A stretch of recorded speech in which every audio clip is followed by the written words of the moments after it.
How to share a location from Instagram map. Open the Instagram app. We are sharing a location in just a few taps. Tap the source icon, the magnifying glass. In the search bar, type the name of any place like cafe, city, mall. When results appear, tap the place tab, select the location, then tap view on map or see more. Once the map open, zoom in to move the map around. Tap any location bubble or a name you want to share.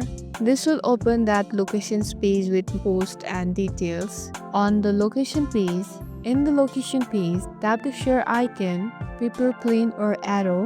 You can share the location in Instagram DMs. Just tap the person and tap send and done. If someone sends you a location link, you can tap it and open it on the map instantly. If you just shared a spot with someone, hit like, share, and subscribe to our channel. And see you in the next video. And thank you for watching.